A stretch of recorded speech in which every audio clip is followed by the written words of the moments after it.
जो लोग 8 विधानसभाएं भी एक साथ नहीं करा पाते हो, मौसम देख के तारीखें बदलते हो, वो लोग बात करते हैं एक देश एक चुनाव की। मैं अपनी पार्टी की ओर से, अपने नेता आदरणीय अखिलेश यादव जी की ओर से इस बिल का पुरजोर विरोध करता हूं। गरीब विरोधी, दलित विरोधी, पिछड़ा विरोधी, मुसलमान विरोधी इस नीयत को वापस लो।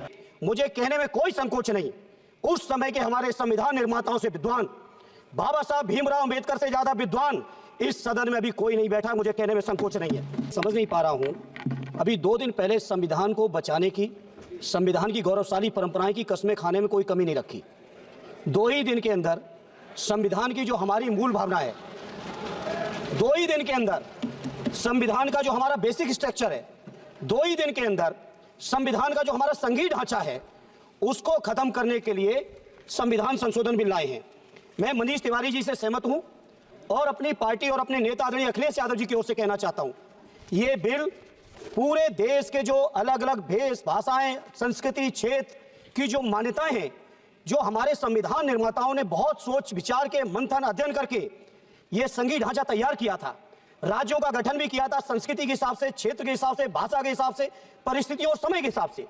मैं नहीं समझता अध्यक्ष जी, मुझे कहने में कोई संकोच नहीं, उस समय के हमारे संविधान निर्माताओं से विद्वान, बाबा साहब भीमराव अंबेडकर से ज्यादा विद्वान इस सदन में अभी कोई नहीं बैठा। मुझे कहने में संकोच नहीं है। और ये संविधान की मूल भावना को खत्म करके कैसे तानाशाही के रास्ते निकाले जाएं, इसके अलावा कोई काम ही नहीं बचा है। आखिर ये मनीष तिवारी जी ने कहा, कहीं एक विधानसभा के चुनाव अगर कोई अविश्वास आता है, अगर बहुमत नहीं मिलता है, तो क्या पूरे देश का चुनाव कराओगे? पूरे देश का चुनाव कराओगे? और ये लोग एक देश, एक संविधान, एक चुनाव की बात करते हैं। जो लोग 8 विधानसभाएं भी एक साथ नहीं करा पाते हो, मौसम देख के तारीखें बदलते हो, वो लोग बात करते हैं एक देश एक चुनाव की। इसलिए अध्यक्ष जी, मैं अपनी पार्टी की ओर से, अपने नेता आदरणीय अखिलेश यादव जी की ओर से इस बिल का पुरजोर विरोध करता हूं और आपके माध्यम से देश के जनमानस से कहना चाहता हूं, ये भारतीय जनता पार्टी के लोग तानाशाही लाने के नित नए रास्ते लाते हैं। जो 8 विधानसभाओं का चुनाव एक साथ नहीं करा पाए, 4 राज्यों के चुनाव एक साथ नहीं करा पाए, वो पूरे देश की लोकसभा और सारे प्रांतों की विधानसभाएं एक साथ कराने की बात करते हैं। मैं पूछना चाहता हूं सरकार से, अगर एक प्रांत के अंदर सरकार गिरती है तो क्या पूरे देश की लोकसभा के चुनाव कराओगे?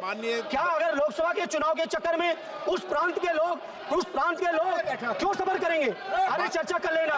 अरे कुछ नहीं बचा है, कुछ नहीं बचा है आपके पास। अध्यक्ष जी, सदन को थोड़ा सा सिस्टम में लाएं।